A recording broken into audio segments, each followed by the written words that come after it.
I've started, Reverend Michael. Bernard, thank you very much. Good evening, friends. Welcome to another Tuesday evening spiritual mind healing service. Before I get into my talk, let us join hearts and minds together in giving thanks. My expression of gratitude this evening takes the form of a poem that AI, imagine that, AI wrote for me following my guidelines.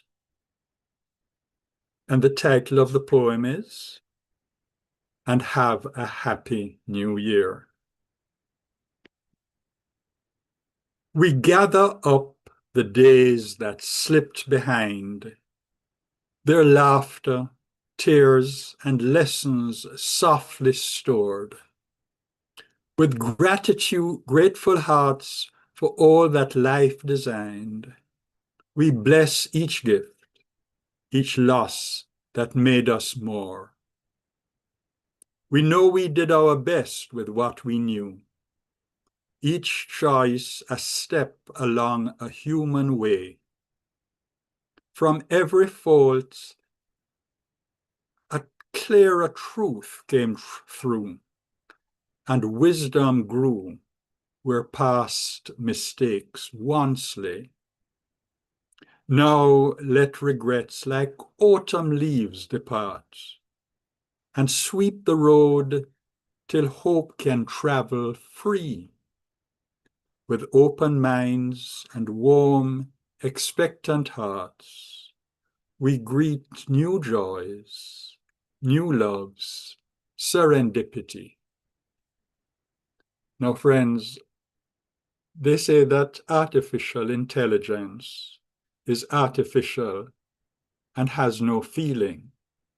But you have to admit that was a beautiful poem written by artificial intelligence according to the instructions that I gave it. Now, when I got the topic of this talk, which is visioning the future together, from Reverend Anne and Janet on Friday, I didn't know which of its two meanings I should address. The phrase visioning the future together could mean together we vision the future. And it could also mean we vision a future together in unity. So what did I decide? I decided to speak on both meanings. Now, when we're together, how do we vision the future? I think that as a collective, we're talking about the future of our church, the Temple of Lights, not our individual futures. The latter would most likely be done at a family gathering, I'm sure. On the matter of the temple's future, though, we could simply discuss the future, or we could do formal visioning with a capital V. That visioning involves asking 4 or 5 set questions that CSL has agreed on and that everybody in CSL, Centers for Spiritual Living, uses. The structure is as fixed as a spiritual mind treatment, as I believe most of you, if not all of you, here know. The first question that is asked in formal visioning is, what is Spirit's highest idea for whatever it is that you're visioning for? If we're visioning together about the future, we'll ask, what is Spirit's highest idea for the future of the Temple of Light. Each person in the visioning group will get a different answer, often in different forms, perhaps as an image, a spoken sentence, a written phrase, etc. The answers are then written down and the next questions asked. Hopefully, at the end of the session, the answer to the initial fundamental question will be clear. Sometimes it won't be, and discussions will have to follow. The thing is, we're dealing with this subconscious mind, the subconscious mind of the individual merged with the universal, infinite, omniscient mind of God. Now, you can just imagine that understanding at that level can be a little tricky. Still, visioning has been practiced throughout Centers for Spiritual Living for decades. And it seems that either most people or the most influential people find it useful. But many people, some among us here, I'll bet, don't bother with formal visioning when communicating with God. They just converse with God anytime they feel the need to. And God responds in many different ways, as you know. Okay, so that's visioning together about the temple's future. Let's say we do that and get to know where we want to go, our destination. We can then move on to visioning about our future together as a church. At some stage in the visioning process or in the discussion, the visioning will move into planning. And that's where I want to focus for the rest of this talk. I'll go to the parable of the 10 virgins who were waiting for the bridegroom to celebrate a wedding. And most of you, if not all, will know that only 5 of them were planners. The other 5 were not. Now, when Jesus was introducing the parable, he said, I quote, "The kingdom of heaven will be like," the situation that he's going to describe in the parable. And he later declares the point of the parable with these words, "Keep watch, because you do not know the day or the hour." Sounds like an incomplete, unfinished sentence, doesn't it? I suggest that what he's saying is we can't be sure of anything in the future, and that we must be prepared for anything, whether it is the next Hurricane Melissa, an earthquake, or a multi-million-dollar lottery win. I did some research on how 3 Bible scholars interpreted the parable of the 10 virgins. And I'll get to them after I give you a quick summary of the tale which is found in Matthew chapter 25. Here's a quick summary. 10 bridesmaids await the coming of the bridegroom and the start of the wedding festivities at his home. 5 of the bridesmaids foolishly fail to bring extra oil for their lamps. 5 of the bridesmaids wisely bring extra oil for their lamps. All 10 of the bridesmaids fall asleep as they wait and are roused at midnight when a cry goes out, "Here's the bridegroom, come out to meet him." The foolish virgins find that their lamps are going out and ask their companions for oil. The wise virgins, who have no oil to spare, advise the unprepared to go and buy oil somewhere. While the 5 foolish virgins are away, the bridegroom comes. The wise virgins enter the wedding banquet, and the door is shut. The foolish virgins return, but find the door locked. They knock, but they are refused admittance. Now, the cultural setting of the parable is a first-century Jewish wedding. And the research I did informed me that the custom was that normally the bridegroom, with some close friends, left his home to go to the bride's house, where there would be some ceremonies. After nightfall, there would be a procession through the streets to the bridegroom's home. That particular bit of research that I did ended there, and my imagination kicked in. I assume that the friends and relatives of the bride and groom in the procession would stop at the door and allow the married couple to go inside alone and to get ready for bed. Not to sleep, of course, but for the most exciting part of the wedding activities.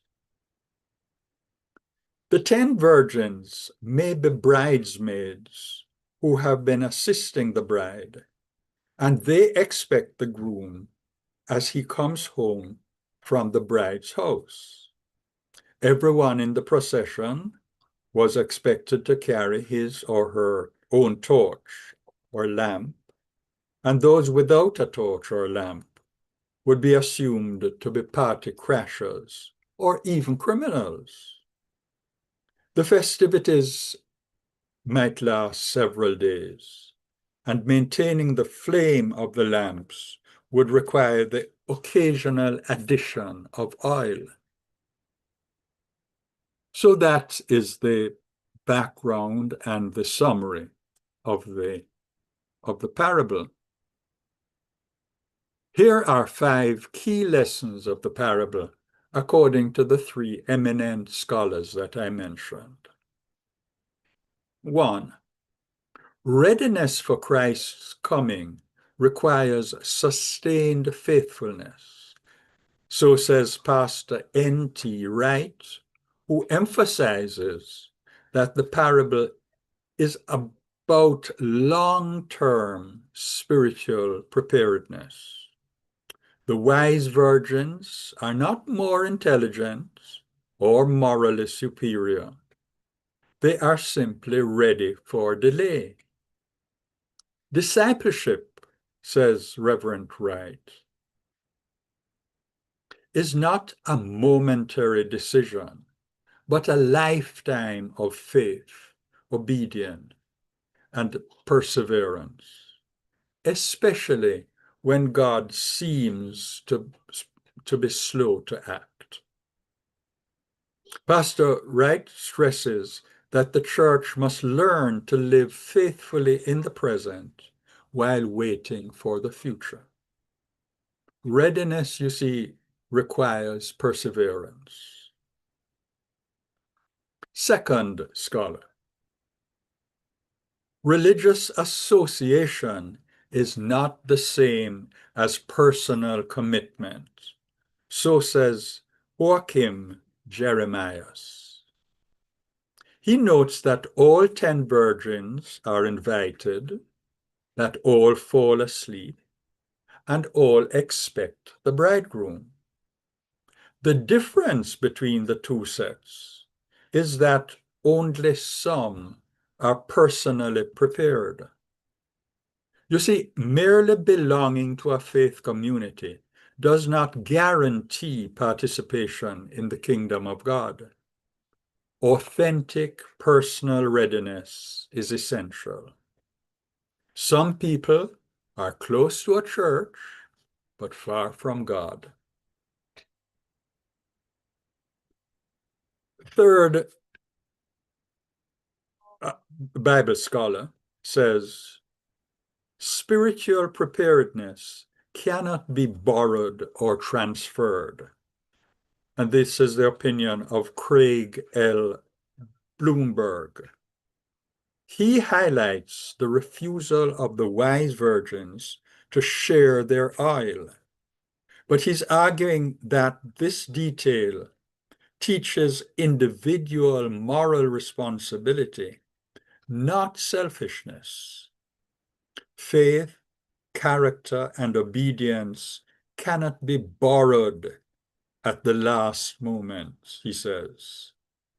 Each person is responsible for their own response to God. Bloomberg explains that the oil symbolizes readiness expressed through faithful living. It's not something transferable from one person to another. You may remember that Martin Luther protested against the purchase of forgiveness for sins from the church. That was a practice way back when. And Luther went on to establish Protestantism. We go back now to Jeremiah, and he says, opportunity for repentance is not endless. The shutting of the door and the bridegroom's words to the foolish virgins outside, truly, I tell you, I do not know you. Those words are stark and intentional. Jeremiah notes that Jesus' parables often emphasize the urgency of a decision to choose a life with God, a life of God, a love your neighbor sort of life. Harvest while it is day, Scripture tells us, for the night cometh. In other words, act now. Tomorrow may be too late. Now, my twist on Jesus' words, keep watch because you do not know the day or the hour, is that we don't decide to make God part of our lives. He can't not be a part, though we may not realize it all the time. Sometimes we forget. And let's remember that we are all together in God. If we forget that, we'll act as if we are separate beings, having unconnected existences. We do that, friends, to our peril. We'd quarrel and fight and bad drive each other. I like to picture humanity as the 5 fingers of God's creative hands. And in the context of our co-creating our world, we are the north and the south and the east and the west and the center, the 5 main sections of the world. And so we create with God's creative hand.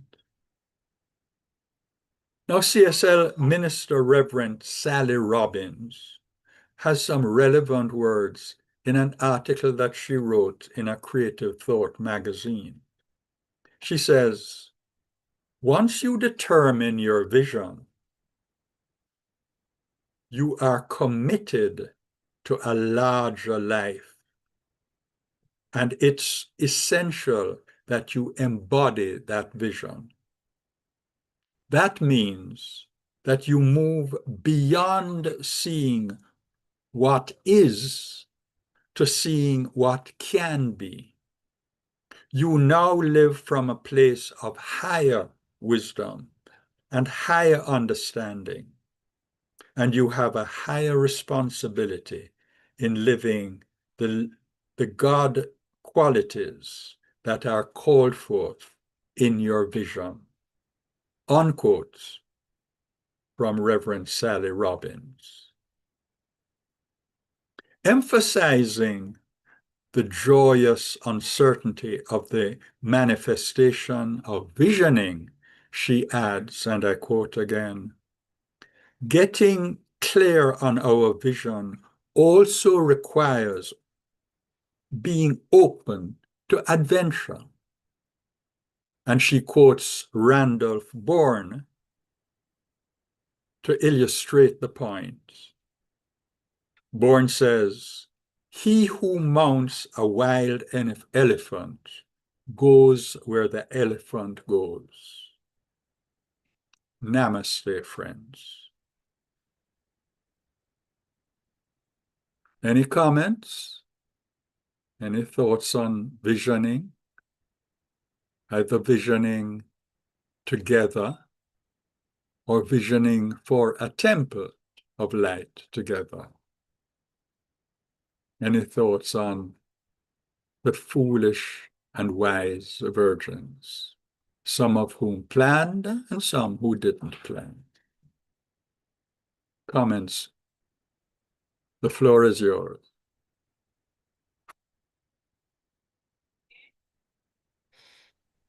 Rev, evening. This is Jen. Hi, Jen. First, I must tell you that I was so enthralled with your story, your recount of the story of the five of the virgins, that I'm telling you, you should make that a play. I was just lost in the whole imagery of It, that. I really enjoyed doing some research on it. It Yes. opened my own mind as well. Yes, so I could just envision the scene. So for me, that was good. Yes, I yes, don't even know if I was thinking about, the thoughts around the virgins. But one of the okay. things I do know on visioning is that yesterday I participated in the workshop that we had on Ah, visioning, yes, yes. and How did it go? it went well. Uh, And for those of us who attended, I'm speaking for myself, it was a wonderful experience. oh, great. And I know the rest of the community will see because the visioning around the temple and the canvas that was created, Yes. amazing stuff was Oh, generated. wow. So Oh, the wow. collective consciousness really can bring forth so many ideas, Abs as to how we see Absolutely. ourselves. So yes, Ju- visioning is a powerful, powerful exercise. Very, very powerful. Yes. Reverend Michelle, in her talk on Sunday, emphasized that visioning together has an extra special sort of power. We are able to concentrate. We are able to do what is necessary for quicker, Holding two stronger, red more apples, powerful she turned them gently in her manifestation. hands, inspecting Yes. them as if she was making a very important decision. Just then, her mother walked into the kitchen and smiled softly. Darling, she said in a gentle I'm voice. hearing something in the background there. What's happening there? The insights from the bridesmaid story. Yes, they were quite interesting, Shawnee. Absolutely. Very interesting.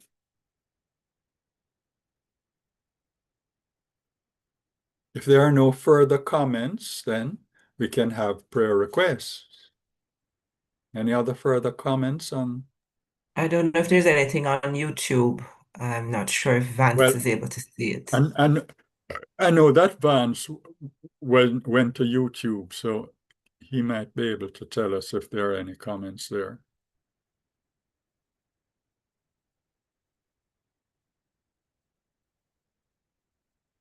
Okay, I take it there are no further comments on that very, very interesting parable the 10 virgins. Okay, so let us have some prayer requests.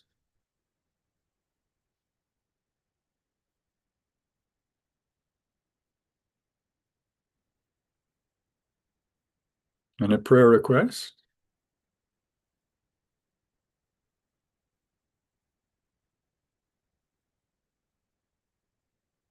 Apparently Not seeing any just yet, Rev, in the chat.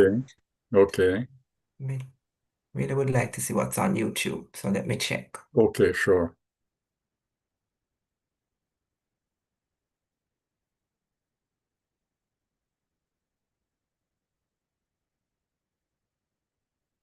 But in the meantime, anyone else on this chat who have a prayer request can just, on this Zoom, put it in the chat for us, please. Right.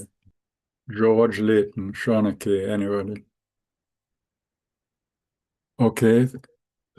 Layton is asking, request for peace of mind.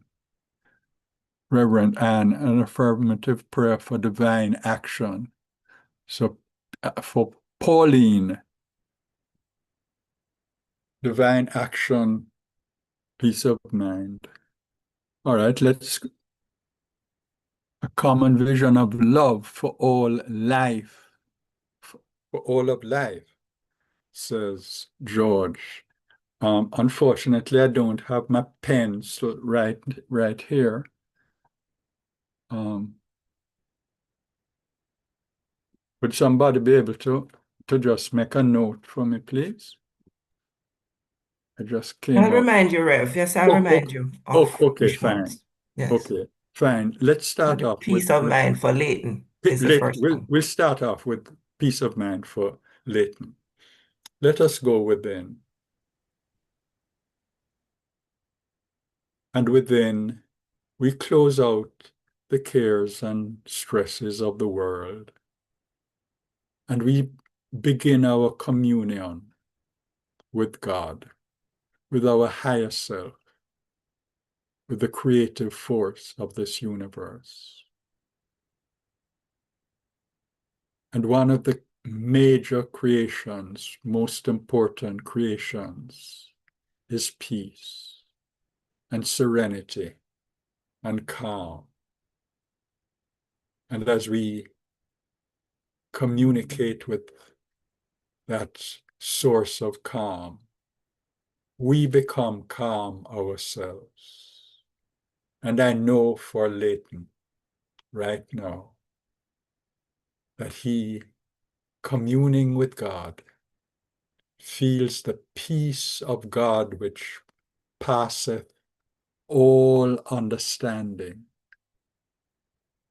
He feels, and we too feel, serene, calm, placid.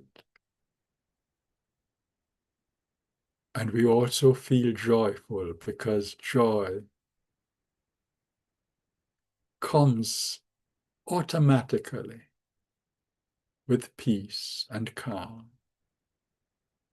And those are the emotions that we're feeling right now. As eyes close, we realize our connection with God, with each other, and in fact with all of life. And it is in this attitude of calmness that I declare for Layton that he is a child of God. He is a part of the serenity of God, the calmness of God. There is absolutely no stress in his life right now at this moment, as he feels himself among friends, among the congregation of the Temple of Light, our old spiritual home. We feel ourselves, as Layton feels, that he's a part of our community, a part of God, a part of life. and that is all is serenely well. I know this, I believe this, and I release my words into the law of mind, giving thanks that as I have spoken, it is so. Together we say, and so it is.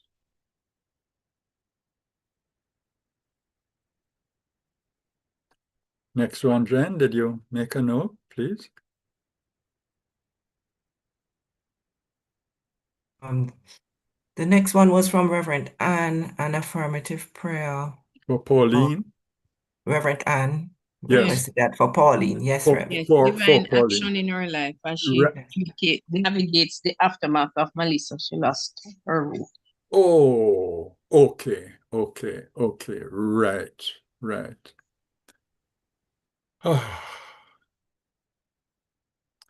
And we go within once more, and we contemplate the situation that Pauline is in. And we know that even as we speak about it, even as we commune with God about it, we know that things are getting better and better in Pauline's life. We know that she realizes that she has life, and that is the most important thing. She knows that this is to be regarded as a new starting point, the taking of another road, which is even better than the road that she has been on up to now. And things are in her world with her friends and family, in her world and connection with her home. Things are improving right now because she knows that she's part of the creative mind of God. And she is visioning right now, as we all are, about our own individual situations. We are visioning a better, more joyful, more prosperous, more peaceful future. And that future begins right now, in this second. And as we prepare to open our eyes, we know that we see the world anew. And knowing this, knowing that creativity is proceeding every single second of every minute of every hour. We know that as we prepare to open our eyes, it's a new world, a more joyful world, a more peaceful, a more abundant world. I know this, I believe this, and I release my words to the law of mind. And I declare that as I have spoken, it is so. And so it is. And so it is. The next one was from George, from Junior, a common vision of love for all life form. Common vision of love. Love. And that is a wonderful request because we know, as we close our eyes and go within, we know anew. We know once again, we know in a fresh way that this universe is built on the love of God. And that love has so many different manifestations. That love gives support for all our positive desires. that love of God provides abundance. That love of God is light and illumination. That love of God on which our lives are built, that love of God is understanding. That love of God is tolerance. That love of God supports our every desire.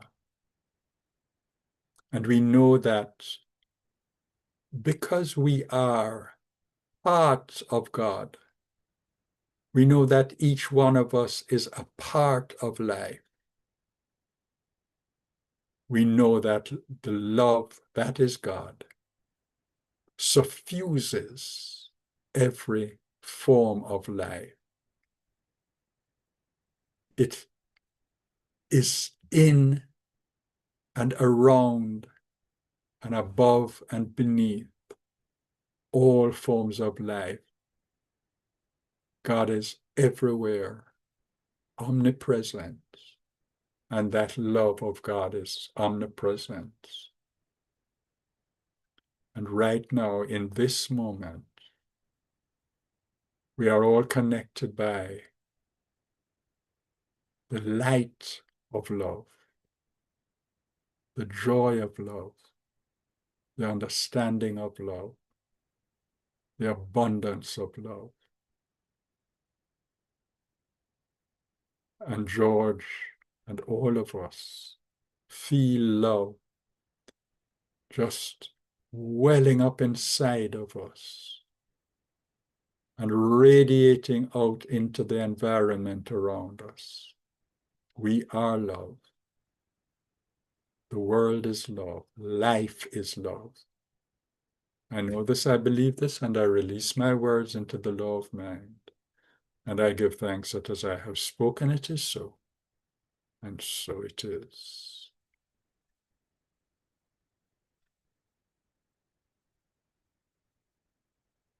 So it is. Oh, not seeing any more And requests. well, yes, Leighton just mentioned that there is gratitude that he's feeling for this wonder-filled world. And we all feel grateful. I know that I certainly do. I feel grateful to be a part of this wonderful, loving, joy-filled community. It is such a joy to be a part of the Temple of Light. And the Temple of Light, of course, is not the physical building, but the people.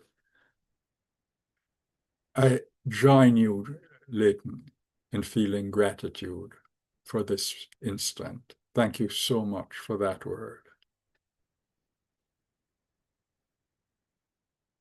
So that's it for and Leighton, Prayer requests. for everyone, yes. So that's it for the prayer requests. Okay. All right. Well, we're going to have now the announcements. Yes, I'll share screen for you, Yes. Rev. Yes, thank you. Thanks, Jane. Who has started? Could you close that out, Vance, please? I'll share. Thank you. Make sure I have up the right one. I will share announcements. Okay, back here.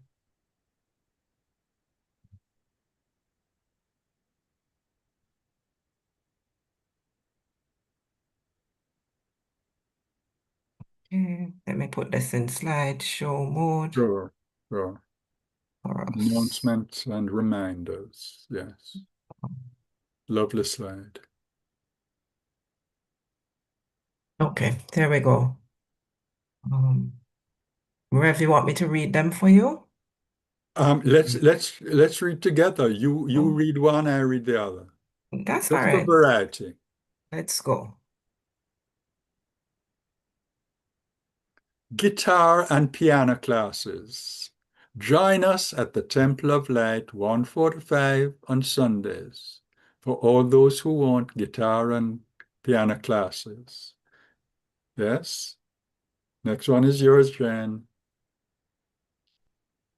And then this Wednesday, January 7th, which is tomorrow at 5:30, please join us for Labyrinth Walk. Come and set up a year of peace and harmony in our consciousness for Jamaica and the world. So remember, tomorrow, 5:30, January 7th, at the temple for Labyrinth Walk. Walk of Okay. peace and harmony for Jamaica and the world. Lovely, lovely, lovely. Join us too for prayer power. And this is on Thursday, starting at 6.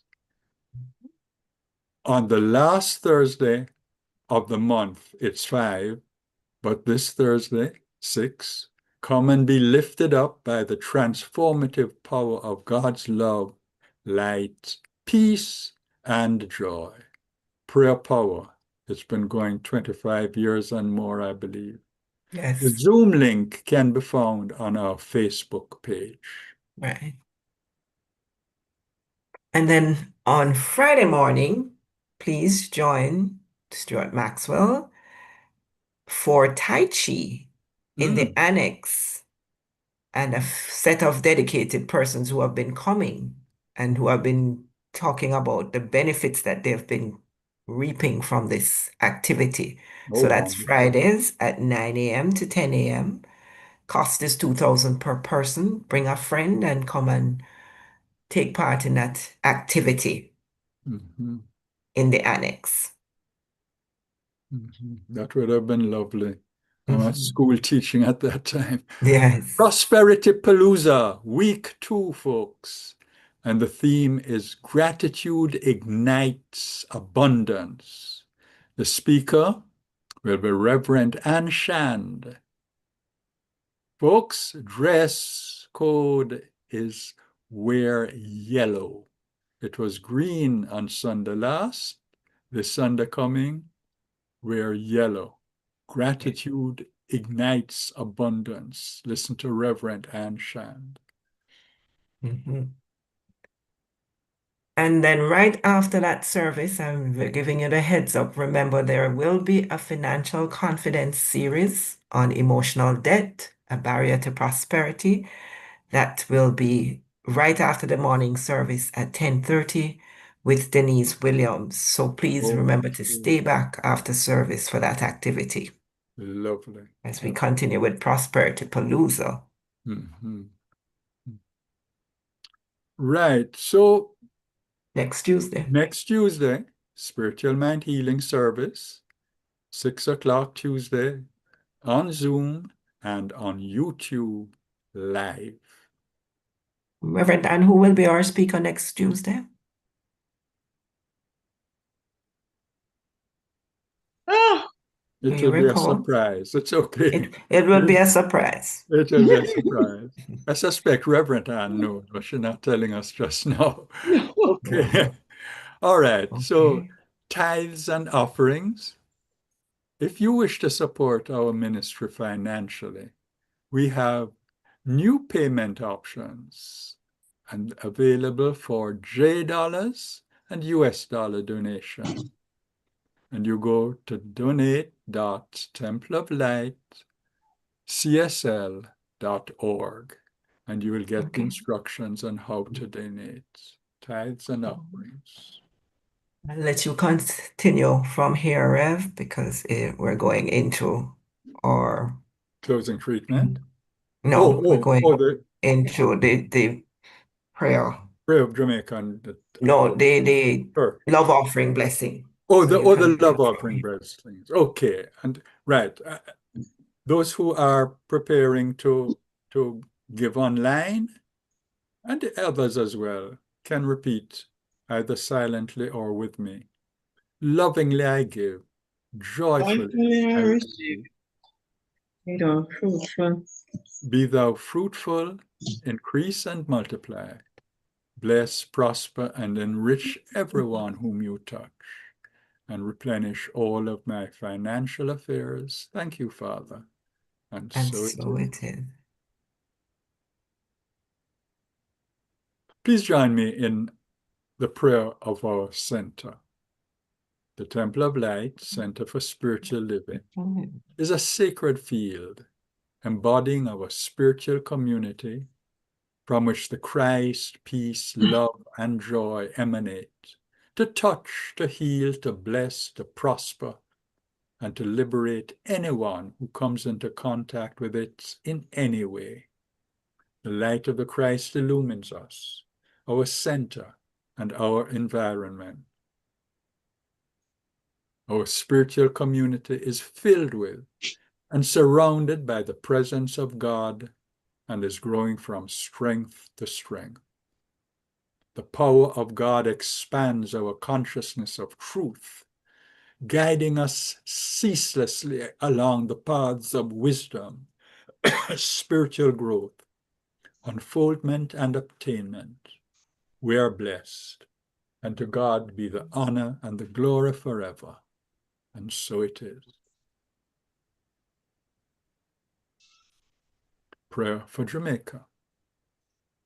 The radiant light of God's love is now flowing through us and from us to everything and everyone it touches. The eternal light of God's love now completely fills, covers, and surrounds our island, Jamaica. The glowing intensity of the light of God's love now interpenetrates and awakens within the hearts and minds of our countrymen and women the truths of life which set free. The light of God's love is growing and glowing in intensity in the hearts and minds of mankind everywhere. Love, health, harmony, goodwill, peace, uprightness, integrity, joy, prosperity, kindness, and our oneness under God are now established. And together we say, and so it is. So it is. So it is.